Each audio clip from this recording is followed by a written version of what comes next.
Chemistry पढ़ने वाले सभी बच्चों का स्वागत है हमारे YouTube चैनल जिसका नाम है जोन। क्या है? Science zone. और आप देख रहे हैं क्या क्वेश्चन है बोर्ड पर लिखा क्या है, which one is a pure substance. Option तो कुछ दिया ही नहीं रखा हमने, लेकिन हाँ अब आपको ये बताना है क्वेश्चन के अकॉर्डिंग कि कौन सा प्योर सब्सटेंस है। तो सबसे फर्स्ट पर है ब्रास।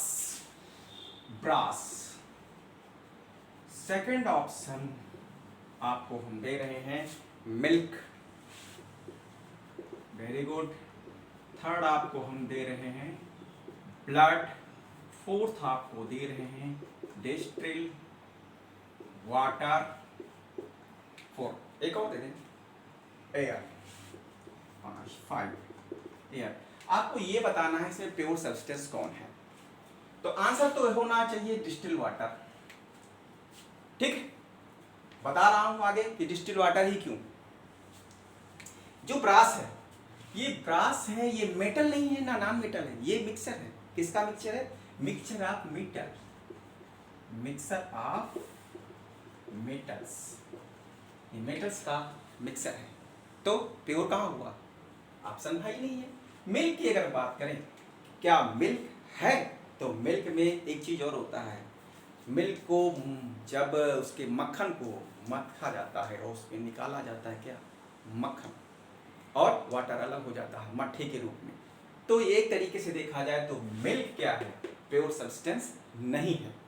प्योर सब्सटेंस होता तो दूध वाले उसमें पानी नहीं मिला पाते। वाटर क्या करता है? लगभग हर चीज को अपने आप में समाहित कर लेता है। तो ये क्या है? ये है मिल्क। क्या है? कोलाइडल फैट है। ये कोलाइडल फैट है। ये इसलिए बता रहा हूं कि ये ऐसे भी पूछ सकता है आपसे एग्जाम में कि मिल्क है क्या। यहाँ तो एक सब क्वेश्चन एक ही था, लेकिन इसमें आप कई क्वेश्चन आपका जो है बन रहा है। ब्लड की बात करें कि आखिरकार ब्लड का है, तो ब्लड क्या है? कोलाइडल सॉल्यूशन है। ब्लड क्या है? कोलाइडल सॉल्यूशन है। दोनों में अंतर है। यहाँ मिल्क वाले में फैट लिखा है हमने और ब्लड वाले में सॉल्यूशन लिखा है। दोनों में थोड़ा सा फर्क है। अब है डिस्टिल वाटर। तो बेटा ये है प्योर, क्या है? Pure substance. अब एयर की बात करें तो मिक्सर ये भी है, और एयर में क्या है? बहुत सारी गैसें हैं। ये जो गैसें हैं एयर में क्या है? नाइट्रोजन भी है। कितनी? 78% लेकर घूम रही है वायु अपने साथ में। ऑक्सीजन की अगर बात करें तो ये 21% लेकर ये भी घूम रही है अपने साथ में।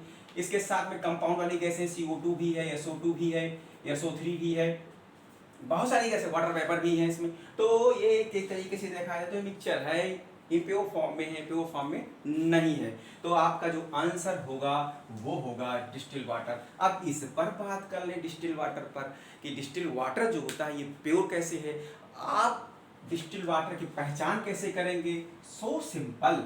आप डिस्टिल वाटर आप लेकर आए लेबोरेटरी से और उसको क्या करें? एक बर्तन में रख देंगे, और उस बर्तन में रखने के बाद में उसमें एक इलेक्ट्रिक वायर अगर आप डाल देते हैं, और वायर डालने के बाद वायर को टच नहीं करना है, आपको वाटर को टच करना है। करंट आपको नहीं लगेगा, क्योंकि प्योर वाटर में क्या होते हैं? कोई आयंस नहीं होते।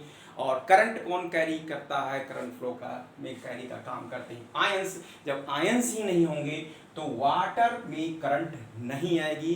तो डिस्टिल वाटर की पहचान इससे हो सकती है। प्योर वाटर जो होता है उसमें करंट नहीं आती है। तो ये था आज का ये छोटा सा क्वेश्चन। अब हम बात करेंगे छोटी सी चीज की। छोटी सी चीज की बात करेंगे। ये है एटम, एटम जिसकी थी हम सबको बड़े दिनों से तलाश एक एटम को पढ़ने की। इसका मतलब सीधा है, अगर देखा जाए तो ये मीन्स होता है नॉट एटम का मतलब होता है डिविजिबल, यानी जो चीजें डिविजिबल, जो एटम नॉट डिविजिबल यानी बांटा ना जा सके एटम। इस बात को जॉन डाल्टन ने बड़े ही प्रूफ के साथ कहा था, इसको प्रूफ किया था कि ऐसा हो नहीं सकता, एटम इतना टाइनी पार्टिकल कि इसको जो है बांट नहीं सकते हैं, इसको हम तोड़ नहीं सकते हैं। लेकिन बाद में क्या हुआ, बाद में 3 साइंटिस्ट ऐसे उभर के आए इस केमिस्ट्री के फील्ड में और उन्होंने कहा कि नहीं डाल्टन साहब जी, इसको तो हम बांट सकते हैं। अब 3 साइंटिस्ट कौन आए, एक तो आए जे थॉमसन आए, जे थॉमसन आए। उसके बाद में दूसरे कौन से आए, रदरफोर्ड आए, रदरफोर्ड आए। और उसके बाद तीसरे आए चैडविक साहब आए, चैडविक साहब आए। ये 3 साइंटिस्ट आए और तीनों ने इस एटम यानी टाइनी पार्टिकल से 3 कणों को बताया कि 3 कण भी होते हैं और उनको कहा गया फंडामेंटल कण। यानी एटम में 3 क्या है, atom has a 3 fundamental particles हैं, कौन कौन से हैं, उन पार्टिकल्स के नाम हैं, एक थे इलेक्ट्रॉन और दूसरे थे प्रोटॉन और तीसरे थे न्यूट्रॉन। ये 3 कण आए। इलेक्ट्रॉन की अगर हम बात, इसके बारे में बाद में अगले वीडियो में हम आपको इलेक्ट्रॉन, प्रोटॉन, न्यूट्रॉन के और आइसोटोप्स के बारे में बताएंगे, पूरा का पूरा डिटेल। अभी आप इतना जानिए किसने किसको खोजा। जो थॉमसन साहब आए, रदरफोर्ड आए और चैडविक आए। तो इलेक्ट्रॉन को तो जे थॉमसन ने खोजा, रदरफोर्ड ने खोजा प्रोटॉन को और चैडविक ने खोजा न्यूट्रॉन को। तो ये 3 कण जब पता लगे कि हाँ ये होते हैं, उसके बाद थॉमसन साहब ने अपना एक परमाणु मॉडल भी दिया और बताया उसके बाद में, और रदरफोर्ड भी आए। ये सारे एक्सपेरिमेंट इस केमिस्ट्री में हुए हैं, उस पर हम बाद में बताएंगे। अभी के लिए इतना ही आप सबके लिए। अगले वीडियो में हम आपको बताएंगे इलेक्ट्रॉन, प्रोटॉन और आइसोटोप के बारे में। तो अब हमें दीजिए इजाजत। Till then bye bye.